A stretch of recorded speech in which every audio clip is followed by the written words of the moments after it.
well.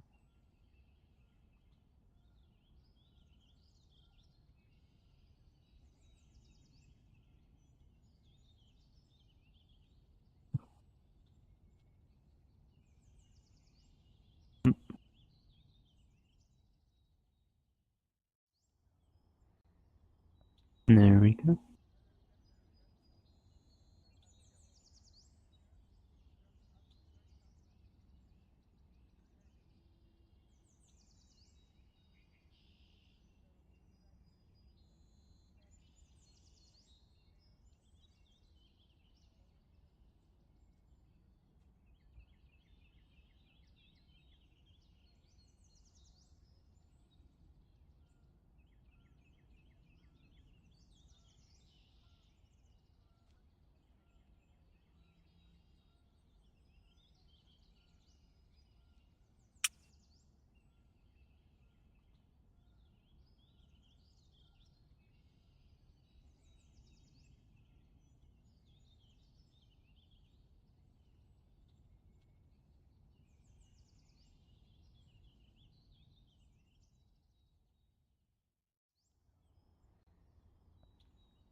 Hi, Crescent.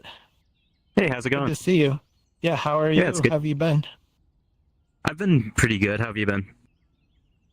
Oh, all right. I worked like a 18-hour day yesterday. I'm so exhausted. Oh, yeah, that's rough. Yeah, it was a tough one to get out of. Like we were taking two customers live on the same day, and Oh, both of the upgrades had their challenge, so it was like you couldn't really opt out and leave it for another day. yeah. But thankfully, oh, I gotta get the stream going.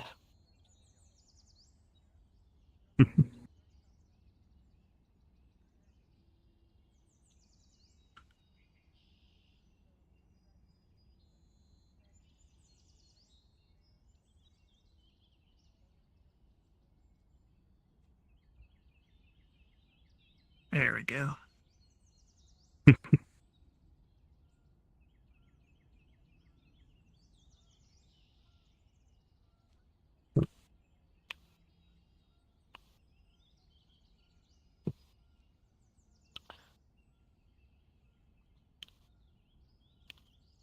Oh, I'm guessing that's the sesh reminder.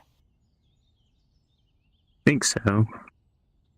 Yeah, that would make sense since we're right at the top of the hour. Yeah.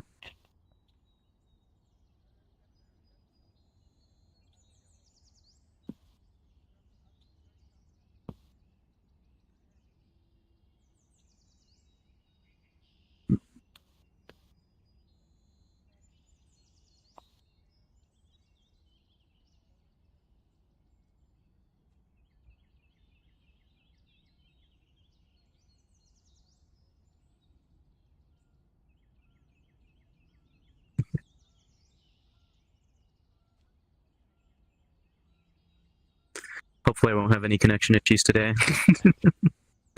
Oh, I don't hear any so far. Yeah, not since that one day when after you found out that you had a guest living in the electrical outlet. Yeah. Poor dude. I had to evict him out. Actually, that's one of the things that we remind ourselves about Michigan winters is, in February and March when it gets to be like a really long haul, that's when you're like, okay, yeah, I'm kind of done with winter, but, because of the freeze off, we have so much fewer like life-threatening insects. Yeah, I'd imagine. They sort of they get the summer to do their thing and then they gotta like go underground again. Yeah, I get that. I'd imagine it's pretty cold up there during winter.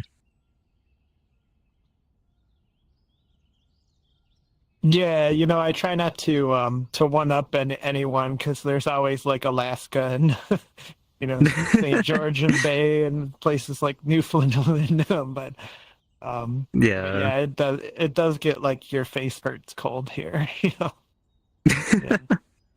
Yeah, and then there's always someone in Texas too.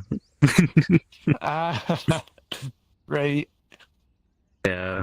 I can't say we've ever had like frigid cold like that before. Like it's definitely gotten cold before, but I'm also like used to desert temps, so like my cold is like most people's warm still. Hmm. So Yeah, it's true. We would be wearing like shorts. yeah, definitely.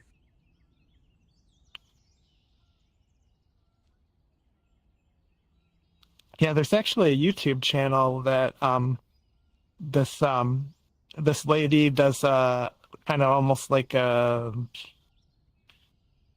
don't want to say it's a podcast. It's kind of something. It's something like that, but she just kind of like introduces you to this town that's like one of the coldest places in the world to like live, one of the coldest Yeah. cities, where it gets, like regularly like negative, 60 Fahrenheit. And Jeez. um yeah, might even be colder than that. But they have a process around it.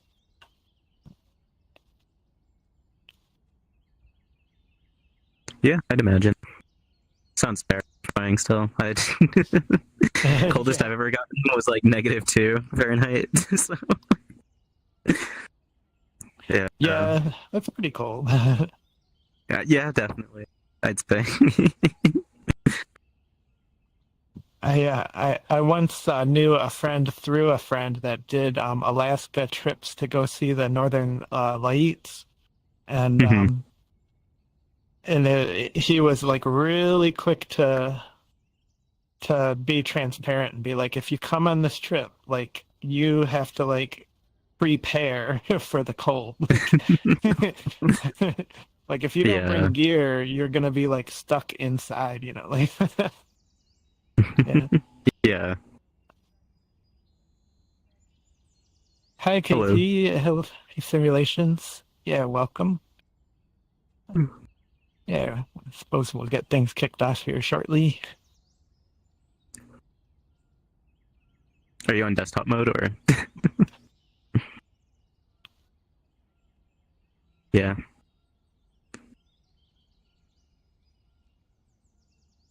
Let's see. I heard a Discord beep boop, but it doesn't look like it's aimed at me.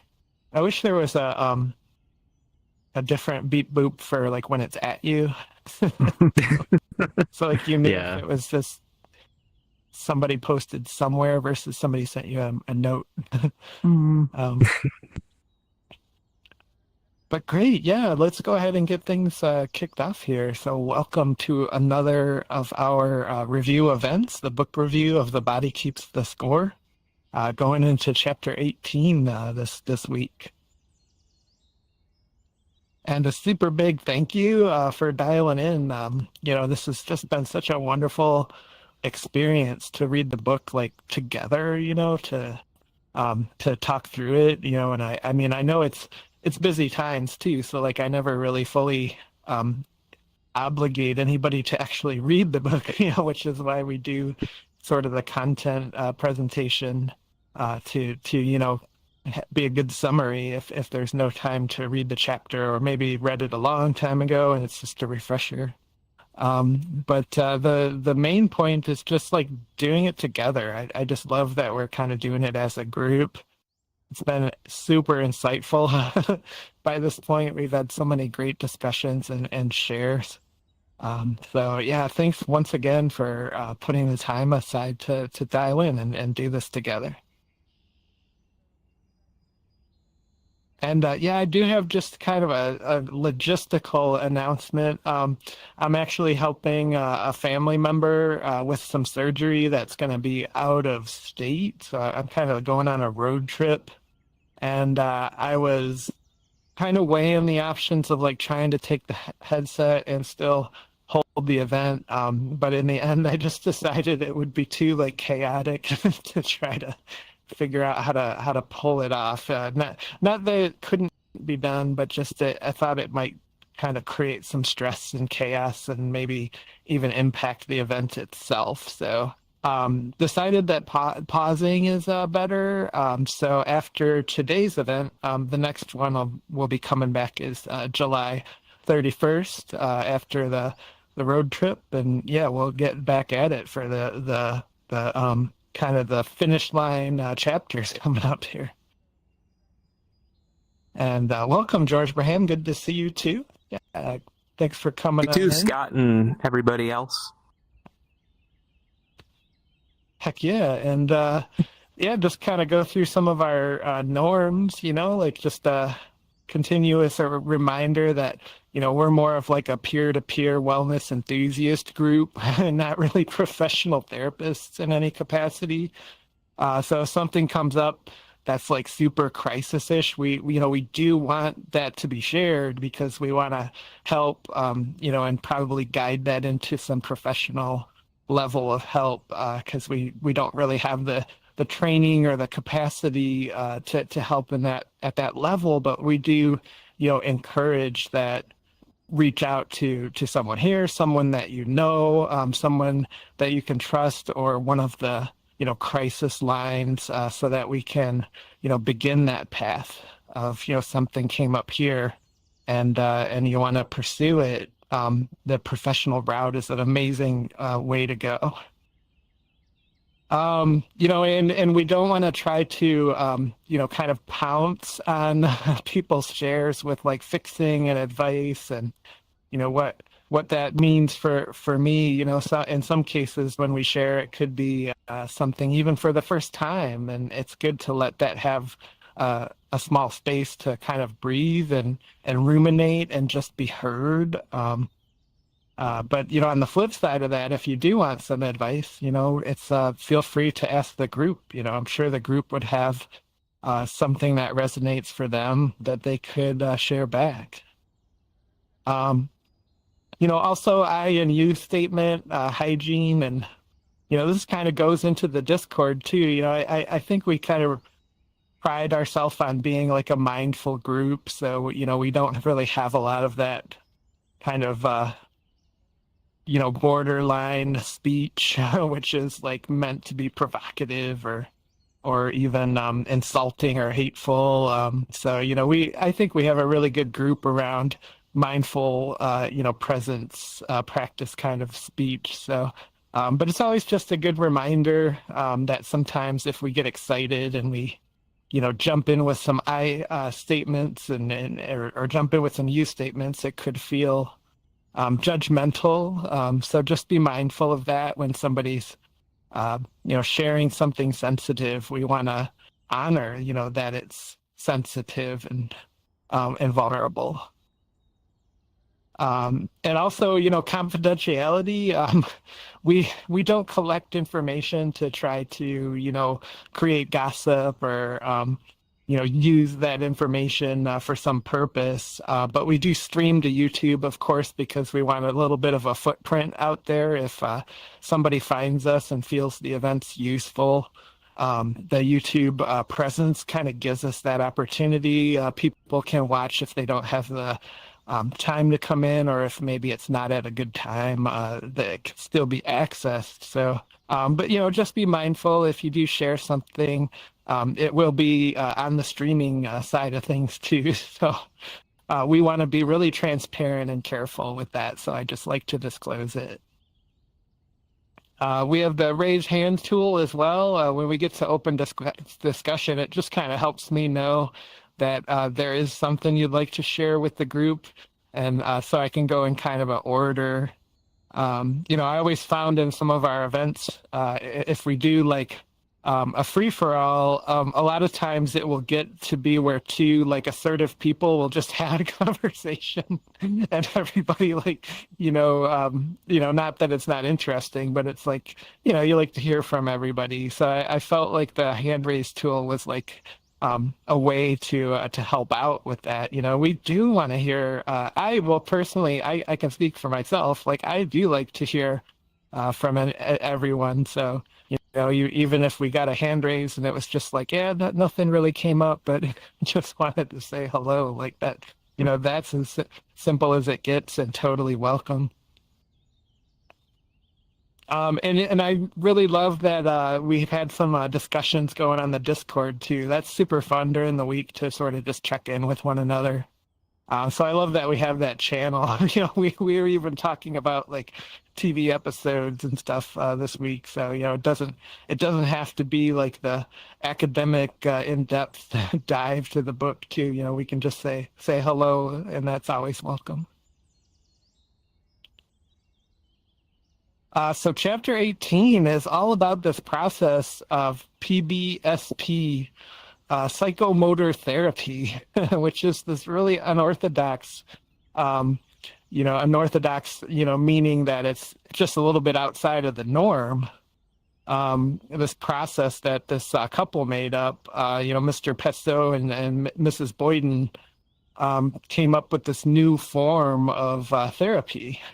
And I want to say the general concept of this process is kind of like using 3D space and compassionate support to sort of take ownership of a traumatic memory.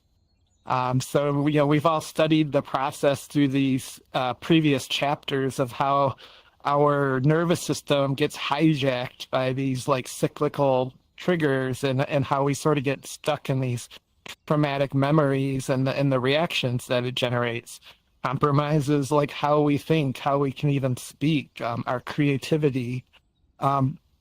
So this is a way to sort of put those memories like into a 3D space and sort of interact with them, and actually change the script a little bit, which I think is the main objective. And there's also a website. So if anyone does have some, motivation and interest to check this out further, there's a website that also lists practitioners by state.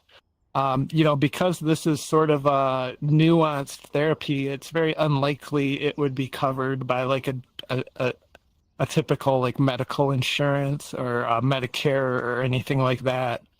But if you end up curious about the process after some more information, like you can actually go to this website and see there's practitioners.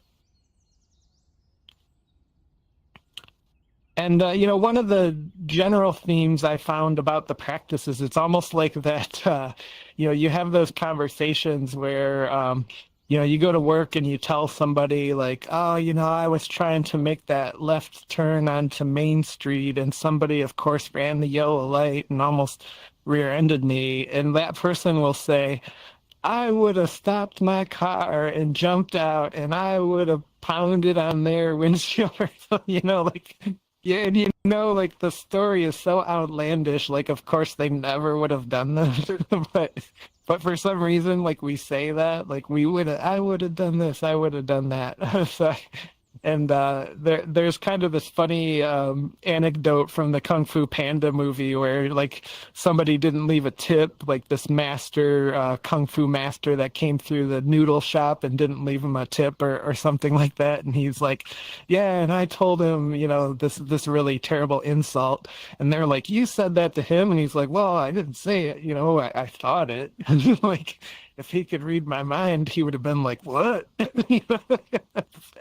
It's like that perfect like anecdotal situation of how we kind of reflect on things and sort of wished we could have handled them in a different way, and we tend to create these like heroic archetypes, these like superhero versions of ourselves that like would have reacted if they just had like an extra moment to think or something, and almost like a fantasy of doing something differently in retrospect. So this couple, they created this process, this very like constructed and rules-based process to actually do that. What if you experienced something different, or made different choices or had different opportunities? Like, what would that have felt like? And the main kind of person that is going to be the focal point, the center of this process, is going to be called the protagonist.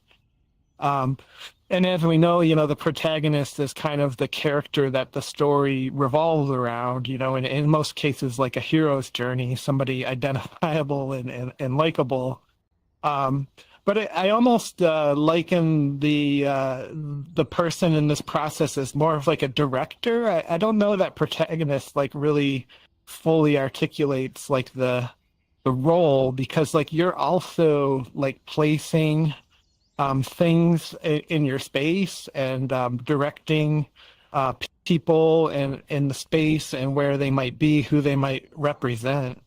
So I'm on top of being the protagonist, the main character, you're also like a director. So it's really like a hybrid kind of role, and gives that person the autonomy to control this space representing this old memory.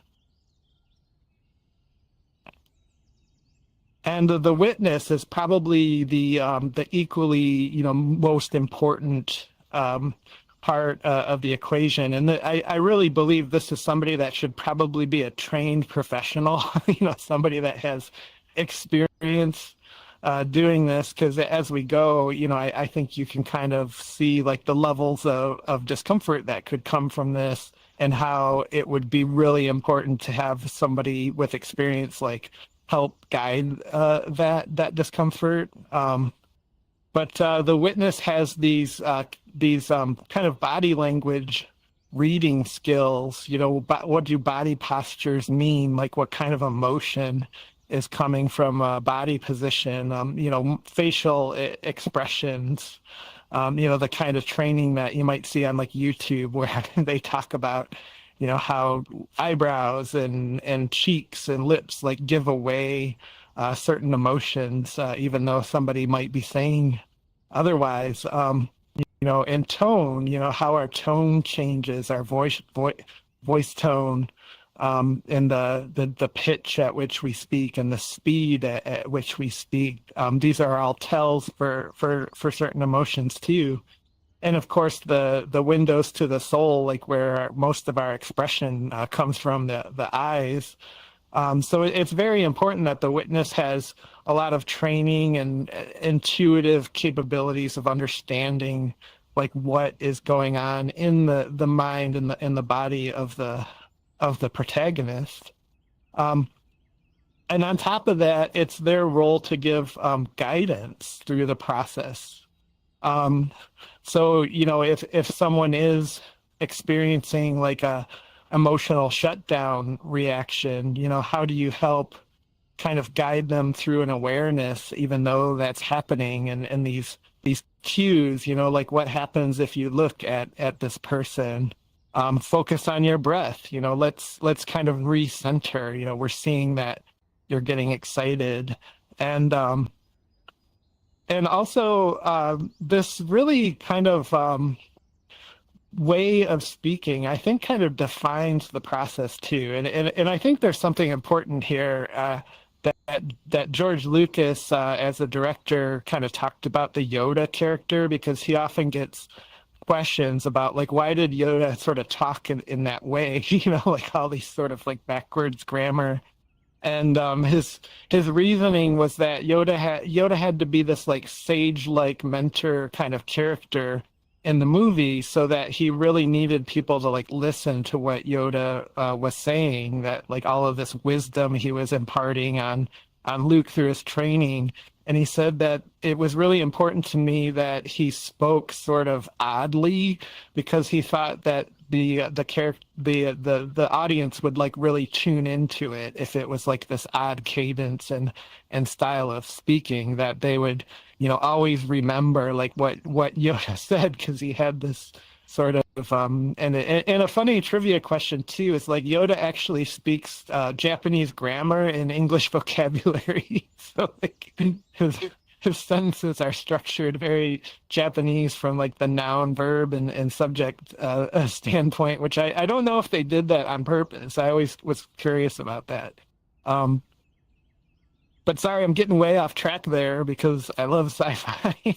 And what I mean by that is the way The Witness speaks with this like really official, almost ceremonial type of speech, and in the way that I listened to the audiobook, the way that the narrator like spoke these sentences like kind of clued me into that this is part of the experience, like the way the witness interacts.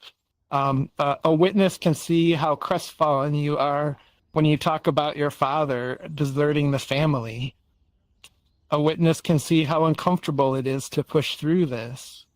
So it's like you're sort of distant, almost like this distant voice in the process that's like inserting these sort of suggestions as to like what someone's feeling. And I think the intentional way of like phrasing that with the specific like a witness, like starting the sentence that way, also reminds me of like a Game of Thrones, the character Jagan Hagar.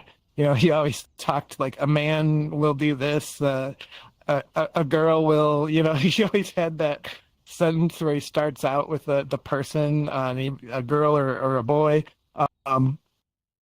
And I think it sort of brings you into that almost ceremonial space when you have this kind of level of structure to what's being said. And then there's a contact person, and I got the impression this is sort of like optional, like maybe the witness recognizes if this would be needed or not, but it's essentially somebody in the group. This happens with like a group of participants that are kind of agreeing to be in this particular workshop, this format. And a contact person would be somebody that you picked from the group that is kind of like your support, like these things could be really emotionally exhausting and hard. And maybe that person's just going to sit next to you and you feel, like the courage to continue when you have like a cheerleader, somebody that's representing you, so to speak. So this is also a choice that the witness can recognize as needed or orchestrate if it's requested. And then there's the placeholders. So the participants in the workshop can be called upon to be what's officially called a placeholder.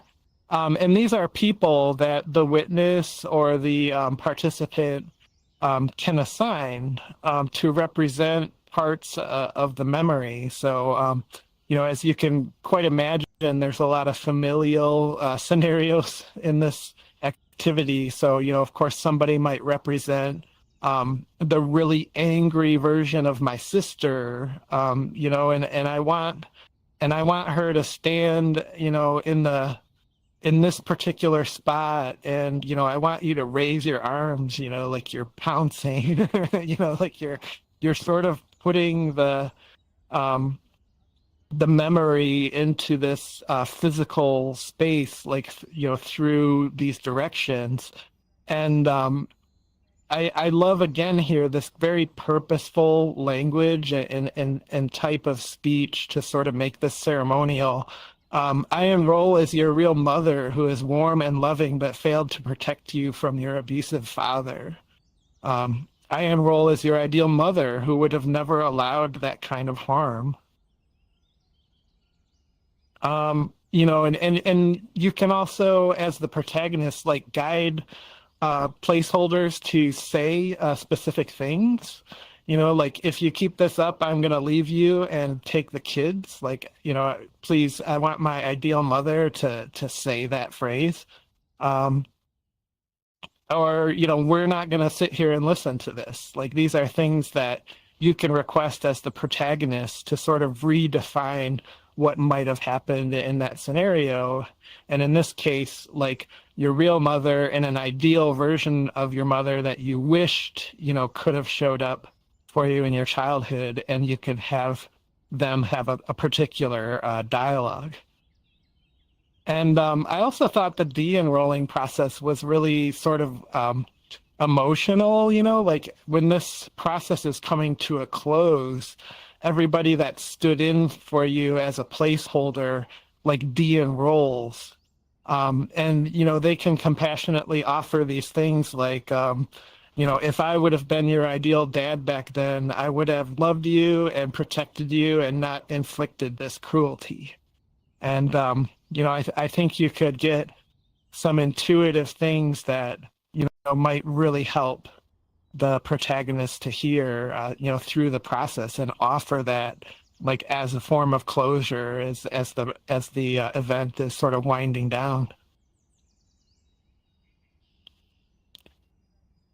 And then the space that you're in is called a tableau.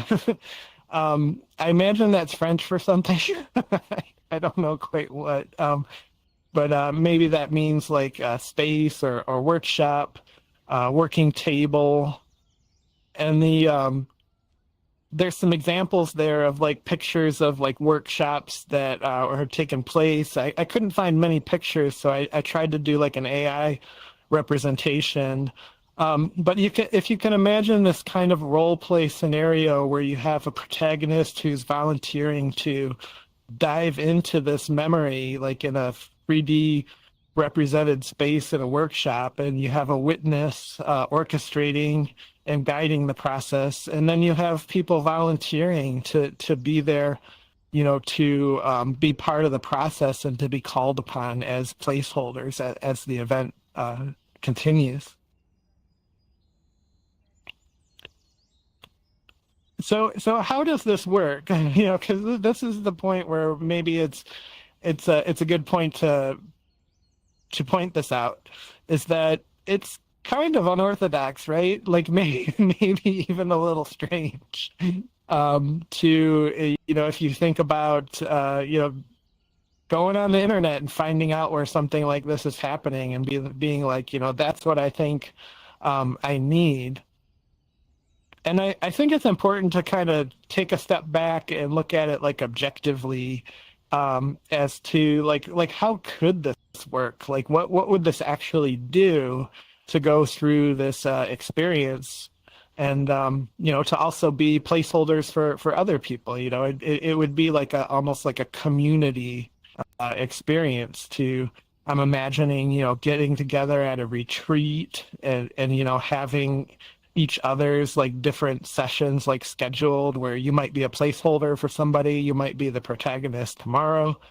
But what I can imagine this does, for the mind and for the body, is it's like it interrupts the narrative, right? Like you're kind of stuck in these traumatic memories. Like I was always isolated when I was a kid. My parents would go out, and do something and just leave me home, and hopefully there was something in the refrigerator, and you just go into that story, and before you know it, like you're so consumed by the memory, you forgot like you were waiting at a red light. The world just sort of disappears around you.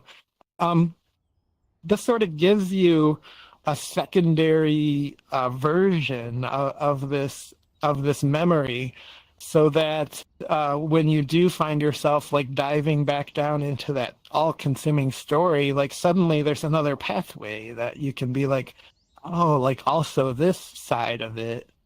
And it's also a really interesting way of like your older, like wiser survivor self, like being able to interact with that younger, wounded version that went through something difficult.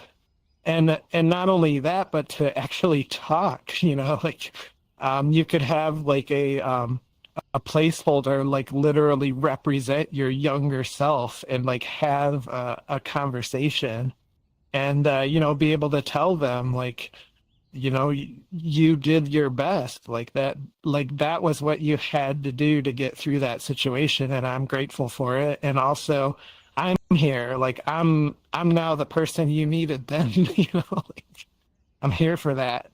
So when you do dive back into these repetitive memories, like you become an additional advocate to kind of interrupt that process. And you know, placeholders, they represent people in the past, but also, you know, we talked about in last chapter how we kind of break up into these different parts, you know, these kind of isolated exiles, firefighters, managers. You know, that's almost another role play you could do, is like putting your manager and your firefighter and your exiles like all into the room and actually have like a conversation, an interaction. Also verbalizing the unsaid. You know, I can't say enough about the Kung Fu Panda example. Like how often do we get stuck on we should have done something or we should have said something? And you know, this is actually the opportunity that presents itself to say the things that we didn't say, that we didn't have the opportunity to say. And you know, not that those words, you know, time travel and land on the person or situation that you hoped, but it's still said. You know, it becomes part of the record of that memory, that I took a chance to come back to this memory and verbalize that thing that I always wanted to interject. And you know, that realization that you not only did your best, but you know, the next level healing, which you know, can sometimes feel confusing to even think about, but is, you know, a lot of the times the people that victimized trauma survivors, you know, were also doing their best. Like, it's just, you know, there's this kind of saying that hurt people hurt people. And, you know, before people put the work in and really try to reflect and do the introspective work to understand why they behave the way they behave, they can often inflict these harmful memories on others. You know, so I look back at my childhood with, you know, no like animosity or remorse. You know, I still experience regret, like in the form of like, I want those years back. You know, like, could I redo those years with, you know, a little bit more discernment? But I don't hold any like remorse whatsoever for like, you know, growing up in a difficult family situation, because I can like clearly know like in my heart that everybody in my family meant well and was doing their best. And there just wasn't enough like energy and support to go around to really sustain like a developing family. So, you know, nobody did it on purpose. And that's the truth. You know, and officially moving it to the past. Like, this is another thing that Dr. van der Kolk talks about many different ways in this book, is that your mind, like, even though you logically know it's in the past, like your body still reacts to the memory as if it's like still occurring. So even acute traumas where you felt like this life-threatening danger, or developmental traumas where you just have this like fear of abandonment that like is always on for some reason. You can imagine what it might feel like if you could just officially like teach your body that that happened before, and it's not like a continued theme. It's just that happened then, and I keep remembering it, but now it is truly a memory, and how helpful that is to begin kind of working yourself out of this repetitive cycle is knowing not logically that it's in the past, but your body being able to reconcile that that chapter is now closed. And, there are lots of instances starting to come up about memories in 3D space, because like the whole time I'm listening to this chapter of the book and I'm thumbing through the different sections in the book, I keep thinking to myself, this is virtual reality. Like virtual reality was made for this. So here we are with this tool where we can actually create like 3D models of something that happened or something that emotionally represents like a memory. And one of the most extreme versions I've ever seen is a Korean like kind of almost like a gaming studio, worked with psychologists and a mom that unfortunately lost her daughter to a degenerative disease that I think took her life at like 6 or 7 years old. And this gaming studio like recreated a model of her daughter, and they put a scenario together where I'm getting emotional just describing it. Like she went into VR and met this digital version of her daughter, and it's impossible to watch without like a box of Kleenex because it's very real, and it opened up a lot of questions in the famous Jeff Goldblum quote. Like you were so busy trying to figure out if you could, you didn't stop and think if you should. So there's a lot of debate about this particular scenario. Like, was this a healthy thing to do? Like, is this something we should start doing? But it proved like that the technology is here. We can recreate a memory like to incredibly high resolutions of detail. And, what does that mean for the future of these kinds of therapies? Like, is this going to become more common? Can this be offered in VR?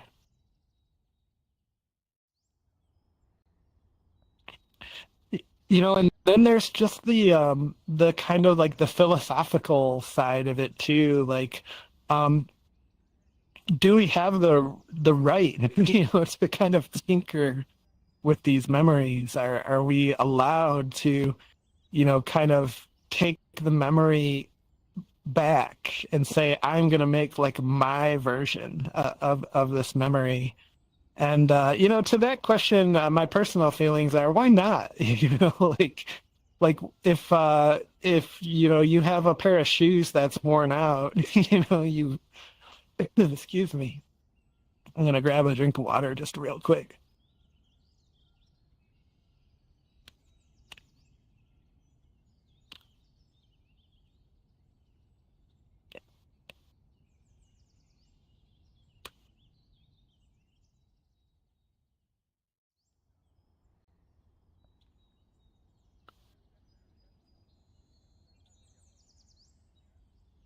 Oh, sorry about that. I thought I muted myself too. That was rude. Thanks for dealing with me. Trying to not cough. That's how professional we are around here. But yeah, that's kind of what I'm meaning though, is like if you have something physical in your life that's just not working for you anymore, like we don't always really hesitate to like improve that or replace it. So why not do that emotionally too? Like this, I need to upgrade this memory. Like it's weighing me down. And I've also heard this a few times with really close friends too. Is this almost kind of like fear of healing. And it comes up a lot too with like medications as well. Like if a friend's gonna go up on antidepressants and they might want some advice, like I can sometimes hear this fear of like, will I become like somebody else? Like is the person there's these there's these kind of thought experiments in the TV show Star Trek where like if you go in the transporter, is it literally like destroying your version here and like making a copy of you there? So like every time you go through a transporter, are you literally like dying and then there's like a clone that just goes with your memories on and probably being just totally ignorant to the process is the Black Mirror side of it. But yeah, this kind of like feeling of if I reconcile this thing that's been with me for 10, 15, 20, 50 years, is that going to so fundamentally change like my identity that I'm actually like dying and like becoming a different person? And I think the reason that this fear resonates with me so much is like I've also experienced it myself, like at different phases of therapy or committing to some process or trying medications. I've often had this idea of like, am I killing this version of myself and I'll never be able to like come back to it? Because it's scary, it's like it's scary to take steps and go through those kinds of growth spurts. But I can say as somebody who's like gone through those steps, like it never really came true, like I never like went through this process and sort of felt like I lost something. Like it always felt like that was so worth it. Like I really just gained and now things are just easier or better, because of that uncomfortable work. So, again, a kind of a scenario where you can thank your past self for like surviving and making the sacrifices to get to this point where, you just have a different level of wisdom to sort of operate with the discomfort, maybe the discomfort never goes away, but you just have a way to like, to comfort it so that it's not like, short-circuiting your daily life. So if you ever do encounter these kind of uncertainties and fears about a healing path, in my experience, I've never looked back and like regretted starting to wind down a chapter of some pain in the past. Welcome, Carl, too. So happy that you could make it. Yeah, thanks for checking in on the live stream too last week. And our inspirational quote of the day, since we're doing some kind of like role playing and acting in this version of therapy, some of my favorite quotes, one from Adam Driver, acting is really about having the courage to fail in front of people. Like drinking from a bottle of water when your microphone isn't muted. Or when you fail, try to fail loudly.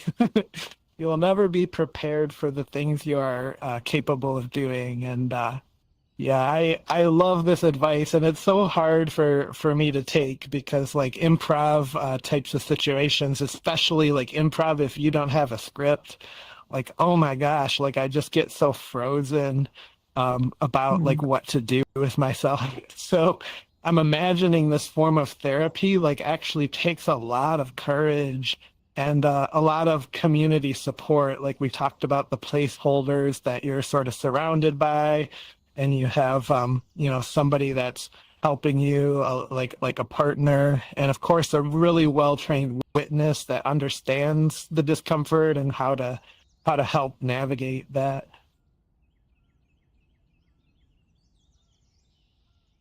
And let's take this to some open discussion now. We have some questions that I've put up on the board that Simulation helps with each week, some reflective questions. So if nothing particular came up from the chapter, we also have just some questions to offer here, which might prompt something worth sharing. And not that the share has to be worth anything. That's one of the things in life about that I always kind of rebelled against is this concept of earning a living. Like, why do you have to earn the right to exist? Why can't you just exist? So yeah, just make a share too. Like, it doesn't have to have a value, a monetary value.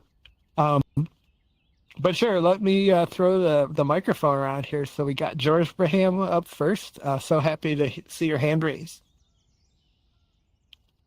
Yeah, just a question, actually. You use the phrase Black Mirror. I just want to know what that is and what it means. Sure. That's me, unfairly making an assumption that everyone knows, can read my mind. Black Mirror is a television show. You can stop me there if you already know that. But it is, I'm a huge fan of the Twilight Zone TV series, like the old kind of 50s and 60s black and white kind of morality tales. And I really feel like Black Mirror is like the most faithful recreation, but with modern cinematic approach and stuff. So it's I know it's available on some streaming services, and I just love the heck out of that series because it really bravely goes into these dark, really dark aspects of humanity unapologetically, and it reminds me of those Twilight Zone episodes where they don't always end with a happy ending. Sometimes they end ripping your heart out. You're using it as a sort of analogy for ethical problems or hard scenarios or thought experiments that could be very existential then. Mm-hmm. Yeah, I think existential is a great one word description of the Black Mirror. Yeah, thanks for the question. I always like the opportunity to talk about shows I enjoy, and sorry for assuming everybody would catch that reference. And yeah, Crescent, we got you up next too. Let me throw the camera over to you if that's okay. Whoa, I'm on TV. So going off of question number 2, about do I find myself anticipating rejection, ridicule, abandonment, and so forth? All the time, really. I mean, I've always had this perspective with conversations with people where it's always a gamble of talking with anyone. We could be hitting off really well, and then I accidentally say the wrong thing, or they just find something out, or something doesn't land right, and it's just over at that point, right? Or in a work environment setting, right? I could mess up and accidentally make a mistake, and then that's the end of my career, or something like that, right? So I've always had the kind of anticipation, and I've grown with it, and my controllers decided to stop pairing. Sorry about that. I've always kind of grown with that anticipation of well, if I'm gonna mess up, I might as well rip the band-aid off and get it over and done with as fast as possible, right? So kind of going off that, I find myself very accepting of a failure. Not that I'm intentionally trying to seek it out, but on the off chance that I am going to encounter a failure, it's gonna happen anyways, right? And kind of just learning how to accept that and be okay, well, I failed. That's okay. Why don't we take a step back, learn what we did wrong, and move forward, And I think that's a really, really good question as far as anticipation, because in most contexts, anticipation can be seen as a bad thing. However, sometimes if you prepare for the absolute worst kind of thunderstorm imaginable, and then it just turns into a light drizzle, then hey, that's pretty good, right? So that's kind of it's a very interesting question, I think, and I think it's a very important one to ask.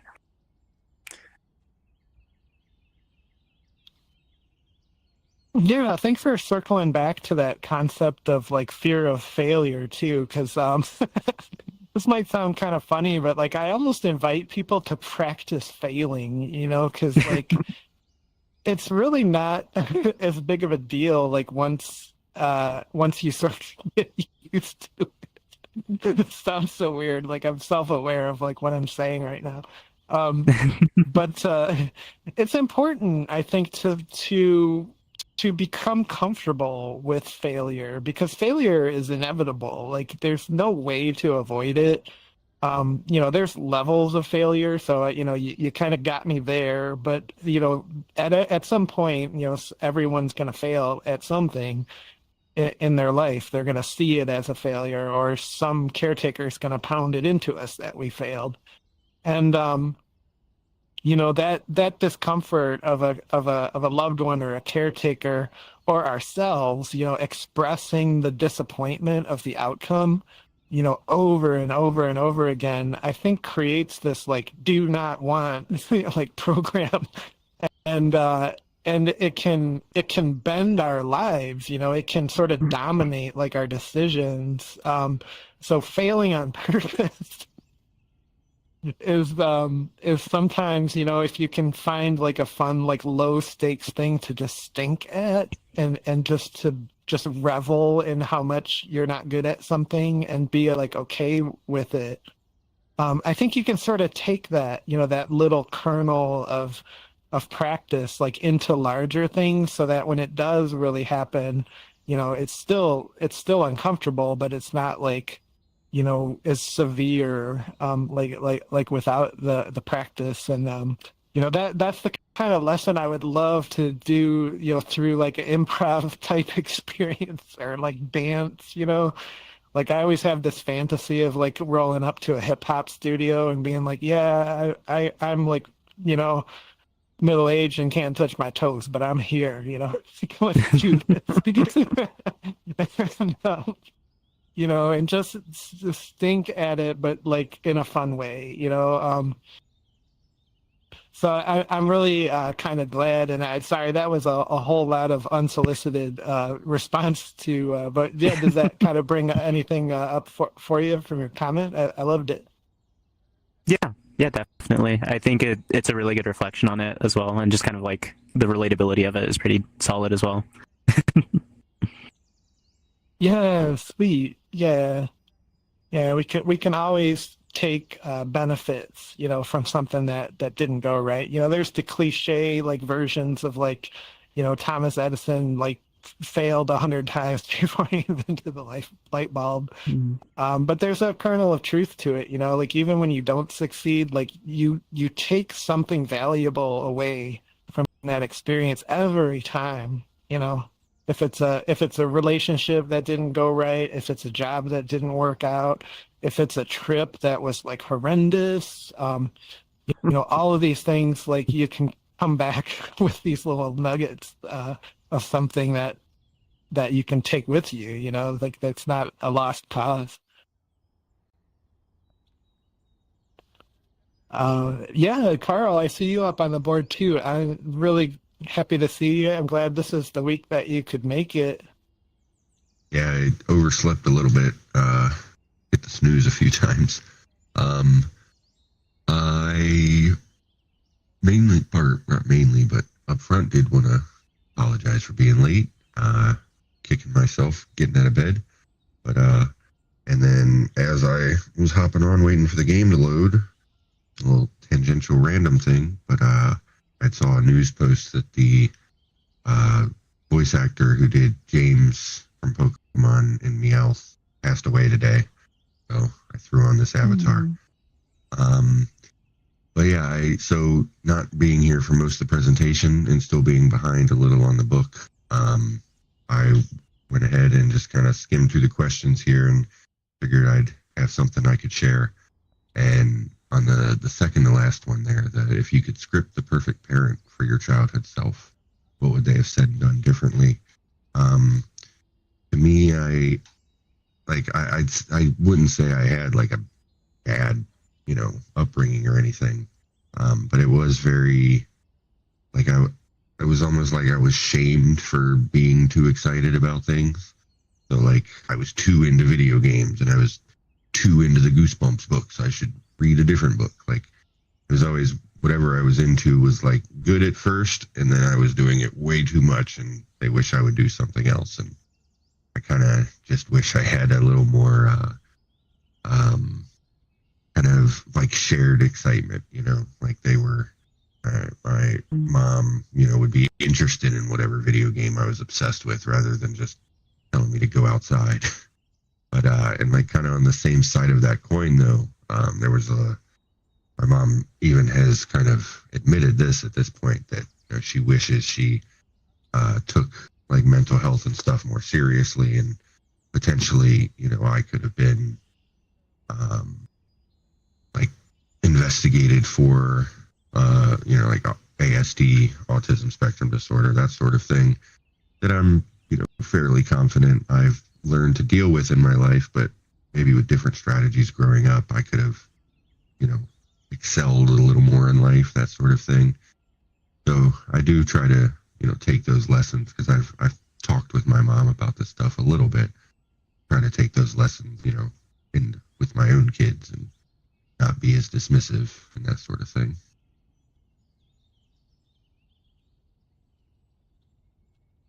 Yeah, I guess even, I don't have kids, so I can't speak from experience, but I'm imagining like, hey, I'm struggling to be super excited about this, but I'm excited that you're excited.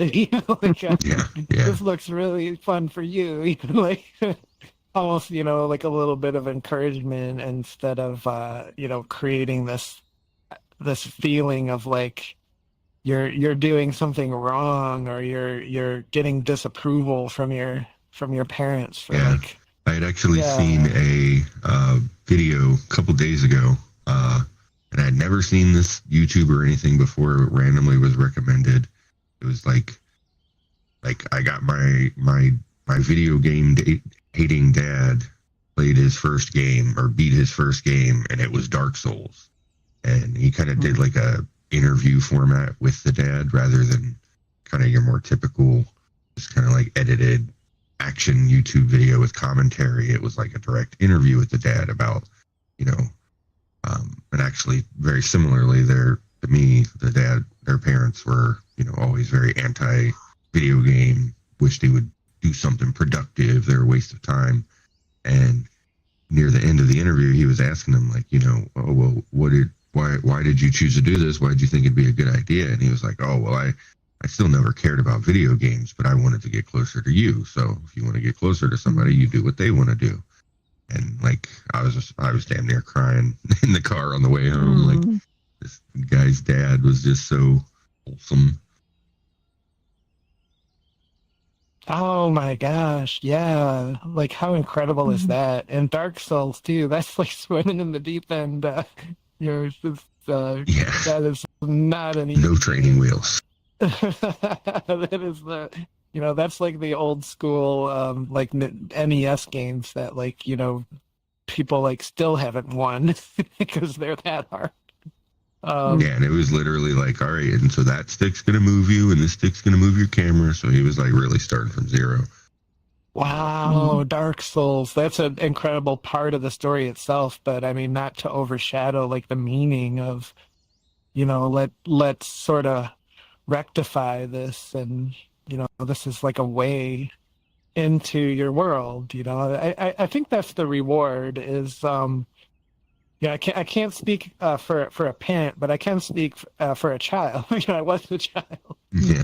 I do remember, and I think just the present, like you don't have to, play necessarily, or but just to not discourage and to be like near. Maybe watch a level of the game that they're playing, just to get an idea that you could then talk about on the way to the grocery store. Like, hey, what was that thing you jumped over or something, Like, I think that And there was, presence. and, Mhm. yeah, as I said, last little bit on that just reminded me of too, you saying there was, he even mentioned at one point, like, oh yeah, and I asked my wife, your mom, to come over because I was, having this excitement of beating the challenges of the game. And she was just as bad as the father, where she always was like, video games are a waste of time. So he suddenly had that same feeling the son did of oh, I don't want her to think I'm wasting my time. I want her to come watch me and see my progress and like how difficult this is, and that like it's an actual like worthwhile endeavor. Like that switch was flipped in him of like I don't want someone close to me to think that I'm wasting my time on something that I, am getting so much value from. Wow, like what a all around like great experience to I love these moments where families sort of find ways to be closer like that, because life goes by like really quick, and sometimes you don't really get like the deep meaningful experiences with a family member. So yeah, I'm equally like emotionally invested in this. It might check it out. That's a cool thing to do. I actually I lost one of my best friends a few years ago, and he's survived by his daughter and his son, and his son is 12 or 13, somewhere in that neighborhood, and didn't want to go on this like 6-hour drive with the family to drop his sister off at a camp. So kind of for the first time, like the family was like, can you, kind of give him a place to hang out, like while we're running these logistics. And I was like, sure, and then like we had a PlayStation, so that's what we did. I bought a PlayStation to watch Netflix and play Blu-rays, and it came with all these games. I didn't even know like what games I had, and he's like, "Oh my gosh, you have Madden!" So we were playing football, and I know nothing about like how to play football. So I was running backwards into like my own end zone and getting like what's called a safety, like 2 points against you. But I was like, yeah, I got 2 points. And he's like, no, that's my 2 points. I'm like, but I did it, so it's my 2 points. And he was like super annoyed, but also like we were doing something together, like I don't think you can discount that. Like that's what it's all about. Yeah.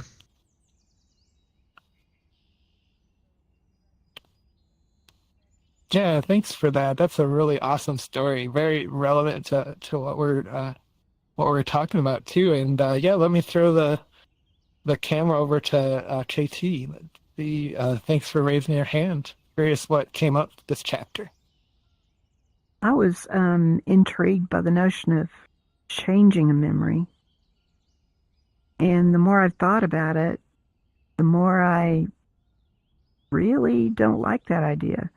I mean, to me, it's changing reality, not accepting reality. I mean, it's different with EMDR. With EMDR, you still have the memory. You just don't have the emotional trigger that comes with the memory, so you're able to deal with it. But I think trying to create a fantasy of what you wished had happened isn't the healthiest way to go. It doesn't seem all that truthful. I like the idea better of going inside and doing that for your younger self, yourself, you being the parent to that younger child that the younger child needed, because that's all about truth. When you learn to deal with your younger self.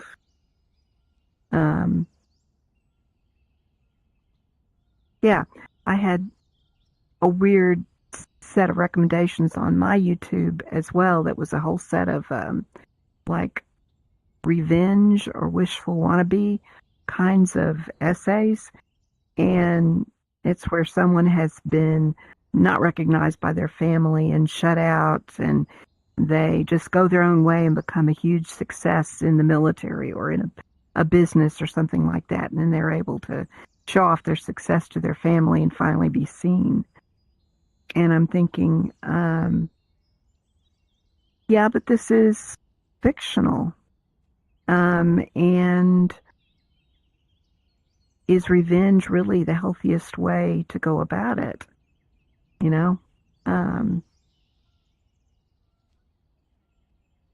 And I think also I was sort of working a lot around grief and the deaths that I've had. And one of the things that always comes up with grief is, what if I had done things differently? You know, the old what if game. If I had done this, they would have survived a little longer, or if I'd done this, they would have been a little happier, or whatever. And to me, it's more about blaming what actually happened instead of accepting it. And you're always going to have, I think, those what ifs. You're in that situation. And I think it's a lot healthier just to say, well, it was good enough, or I did my best, or the sort of things in the book that the witness was saying, to try and recognize the difficulty of that. But at any rate, I just wanted to mention that when it comes to changing memories, I'm not so sure that's the healthiest way to go. Yeah, I think that's a really good point, and I think you used a really key word that I think really hammers it home, which is like fantasy. Is like I think if you're approaching this from the standpoint of like fantasizing a new memory, like that might be like sort of outside of the scope of what the process is like is for. But I may be wrong though. That may be part of it, because I'm not an expert by any means on the activity here. But I think I mean I'm with you there too, like that if you're trying to create like an alternative narrative that is now replacing this memory, that's probably a little different. Yeah.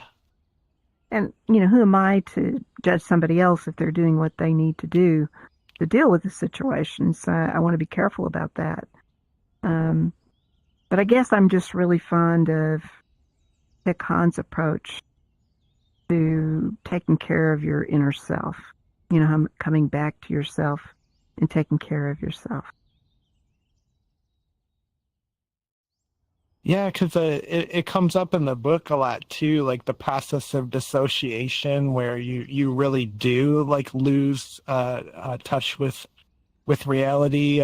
Like Dr. Van der Kolk even has a couple of anecdotes of people that had multiple personality or dissociative identity disorder, where you literally don't carry a memory from one like moment into the next scenario. Like, and it's like so hard to understand what that would be like without experiencing it like oneself. But then to layer like new fantasy on top of that too. Like, yeah, I think you'd have to be careful with this. And it's almost like when we talked about EMDR, I really respected that like there's lead up sessions, like you're sort of establishing the process and what the intent is. I almost think you need even more of that here. Like you need kind of somebody to check in with your motivations for doing it. Like, what are your expectations? Like, maybe some practice on like the steps and I'm kind of thinking on the fly here. I don't think it's wrong if anybody wants to write fiction and use it as fuel, to actually write fiction or to create scenarios, create a game or whatever.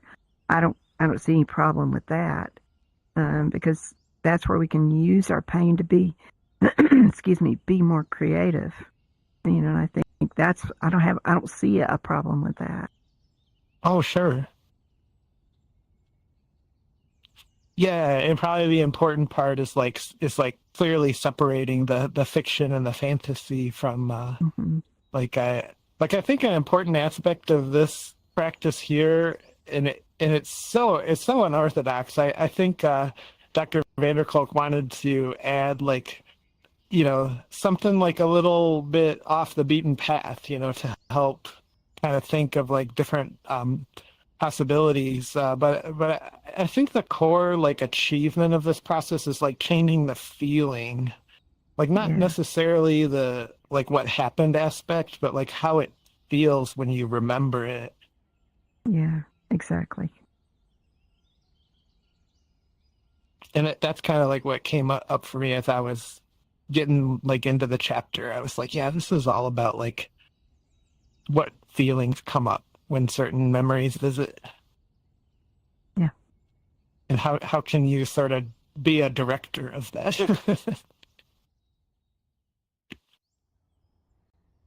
And yeah, Kristen, I see a hand raised there too. Just recognizing it looks like maybe simulations is in our stream too. So yeah, thanks. I figured there was some kind of equipment crash responsible for that. Seeing you wink out there, but we see your comment. Thanks for coming in on the stream. And yeah, let me throw the microphone over to you there, Crescent. Hello, I'm back again. I find the first question a really interesting one as well. Like just asking yourself, like what holes exist in the sense of the self currently that, came from potential childhood, like development or lack thereof development, right? For me, it's kind of been an interesting one. So like, these are holes that have come out of like multiple scenarios all at the same time. So like, location, overall, just parental access, so on and so forth. But like, I've always found myself just like, kind of like, if you could imagine like a satellite that like lost contact with the Earth, basically. Like, it's doing all these incredible things and it's taking all these really cool pictures and it's going out and getting all this scientific data. But then at the end of the day, it doesn't have anything or anyone to send it back to, right? And like, it felt like that for me for the longest time for my entire life. Like I just like, I had this life that I'm constantly living day in and day out, right? Especially when you compound that with things like an immense sleep deprivation as well, right? You'd be amazed at how much more life you get to live when you're awake that extra 8 hours where you're supposed to be asleep, right? And, like you just get to experience so much of it, but like, it's like having a library with no one to read the books inside of it, right? Or like, oops, sorry, I didn't mean to hit my controller there, my bad. Or like, just having an archive of knowledge, right? That is, unshareable with anyone or anything like that. And like, I remember like a couple of years ago, I tried filling that gap, in college with making like YouTube videos and making like a Twitter account, right? And it just never really like felt like I was connecting with anyone because of it. Like I felt like I was just kind of like some kind of information repository, right? And like that was about it. And thankfully, more recently, I've gotten past that quite a bit. But yeah, like I think it's a very interesting question to ask as well, because whether knowingly or not, sometimes things within our childhood can very unintentionally or intentionally affect the way we turn out as we get older. Like they determine things like our biases, what we're afraid of, what we're accepting of, so on and so forth. And acknowledging developmental gaps is also incredibly important. And I feel like that doesn't get talked about enough, in my opinion, at least from my experience of, going through the psychology that I have doing work and stuff like that. It's really rare to see that as well. And I think it's an important question to ask. And I kind of, if I ever get back into the same working environment where I used to be in, that's definitely a question that I would want to ask more of, albeit, when the recipient is more comfortable, of course. But that is a very interesting question. And I find it very, very kind of confronting, but in a positive way, if it makes any sense. Yeah, and I'm interested. At one point when you were sharing, I think I heard. Do you sleep? Are you like kind of in that sleep state where like you can sleep for 4 hours and it's like you're good? Like, do you have that? Like, really? Yeah, I didn't get that from genetics though. Really? Yeah, you can go Okay. first. Yeah, I got that from kind of training myself in past experiences. Like I kind of had to adopt that schedule. So like there'd be times where like I'd go like in like a whole week without sleeping, basically, and then I'd get one day Okay. off. And then so yeah, Oh wow. that's definitely where that came from. Yeah, I met one other person in my life that said they slept like 2 hours a day, and they've never nothing's ever like felt like they needed anything other than that. And they've had studies and everything, and the doctors are like, everything's checking out like from the vitals and levels. And I always viewed it like a superpower, to have this like 10 or 12 like extra waking hours a day. But maybe it's like, I don't know, maybe it's not, it's always the shoes, you walk in another person's shoes. But I I have to say, like, it's probably getting you teamed up at your level too. Like, if I ever meet somebody that's like, we're hiring to build like the space elevator, I'll be like, I know this guy.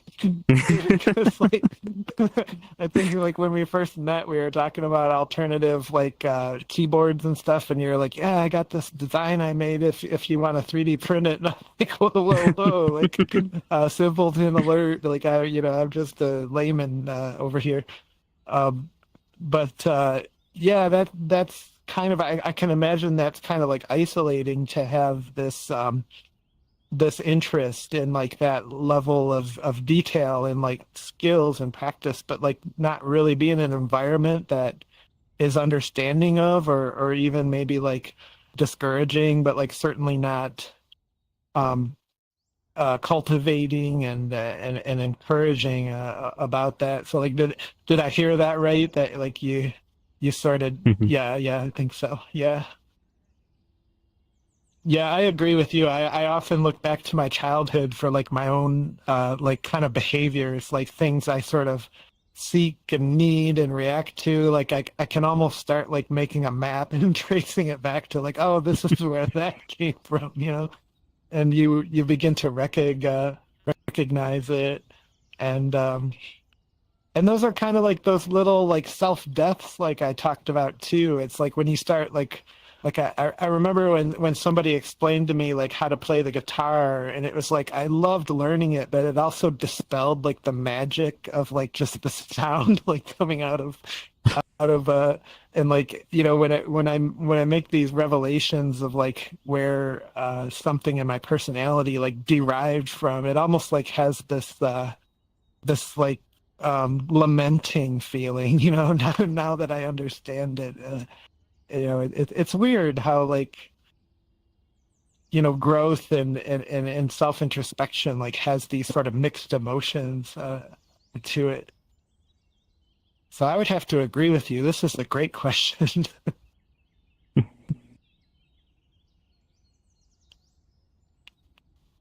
Yeah, thank you so much for sharing too. And yeah, I don't see any more hands on the board, but we had a really good round of sharing things. I happen to know that we have a participant of improv with us today too, and I was wondering if you don't mind being put on the spot, like, do you have any advice, George Braham, if I could be so bold as to kind of put you on the spot, like, anybody that's interested in like an improv, like a healing, motivational, like improv type of a scenario experience. Like I know that you've kind of been in some circles and done some improv, so I thought I might throw you the microphone and ask. There is some games that can be done solo, and I've had the experience of certain games being really difficult, like so difficult I couldn't do it very well during the workshops. But then either somebody would tell me that, hey, you could do this solo like this, or I would figure out how to do it solo. While driving, sometimes you could take inspiration from letters and try and flesh out those letters, or try and make those letters rhyme. Like your name, Scott, would be like salamander, coconuts, oranges, Taco Tuesday, and then like just get those creative juices flowing in this way, and that gets you really used to failing, or like perceiving creativity for what it is and not perceiving it as failure anymore, just seeing it as building the skill. And another one that's really fun is Change. And Change is one of the most challenging and also one of the most simplest improv games. It's also one that can be practiced solo quite a lot. Like if you get in the groove of some storytelling or creative verbiage or monologuing, and then you make yourself change when you don't expect it, you just kind of flip the switch and be like, I'm going to change what I'm saying. And you don't want to say the opposite. That's too easy. You want to really be creative and give yourself the chance to keep changing and changing and changing until you honestly, you just kind of go with it. Like there's really no failure. It's just practice. It's just being creative. And those are two examples that have always been really helpful for me, but you could be creative with the exercises. That's the other beauty of it too. Oh, I love those suggestions. Yeah, I feel like I'm gonna start making up some like hip hop songs in my car now. Like, Oh, rhyming is really good because you'll always feel embarrassed for picking a word that rhymes and makes no sense. Perfect opportunity. yeah, I think I romanticize like the sense of freedom that it must feel like to do, like improv like with a group and not like feeling embarrassed or cringy emotions about it. And I don't know, for me, it's like there's almost some sort of recognition that you like crossed a threshold to be able to successfully like feel like I did an improv and it didn't like feel like super embarrassing. It's more like speed running through the embarrassment so fast that they don't really exist anymore. Yeah. Yeah, I've gained such a respect for the profession of acting, because to just go into a room and somebody says like, you're in a jungle and you just found like a package of blueberry muffins or something, and you can go, and you're just like, to be able to just like pull that off, like I have a new respect for like the talent that is. These are my grandma's blueberry muffins. My grandma's been dead for 20 years. Grandma! Yeah. Yeah, perfect. Thanks for the example. I feel so lame to not like just jump in, but I don't have the skills. I don't have the skills. Start practicing every time you drive. Yeah, I'll start with some hip hop. Well, cool. Yeah, thanks for a little bit of overtime there, and thanks for entertaining me, sort of throwing you the mic unexpectedly too. I really appreciate that. And yeah, a reminder that we're gonna pause for 2 weeks while I go out of state. So our next event was July something. Let me go back to the slide here and see. July 31st. That was it. Yeah. So in some ways I'm kind of happy because it extends, just the time period that this is going on. But even though we're not really meeting, it's an extra couple weeks to chat in Discord or something before we kind of come back and close out the last two chapters, 19 and 20. So yeah, excited to come back the end of July and finish out the books. And thanks again for your time. Yeah, we'll kind of officially wrap up there, and I'll put us back on Mingle level sound. Hey, Don, I wanted to talk. How much time do you have? I'm gonna go pee real quick. I'll be right back in like 2 minutes. Actually, less than that. Perfect. Time me. I want to back in talk like. to KT I'm real gonna go quick ahead and before say KT. goodbye because I Oh, got thanks. people waiting to play the I was Dune just about to pop game. out. You caught me. Enjoy. Haha, It's perfect. so nice to see you, and so thanks for I wanted honoring, to Team Talk Rocket. a little bit more about, or see Yeah, if I I understood was like, the I saw idea that so you quick had, when I or joined. rather While I was the waiting on the issue game you to load. I had was with like, the no. idea of sort of rewriting memories. Yeah, that's If I much, understand you don't correctly, really know it voice actors, can be like, a sort of what their health delusional status is, experience, or, which can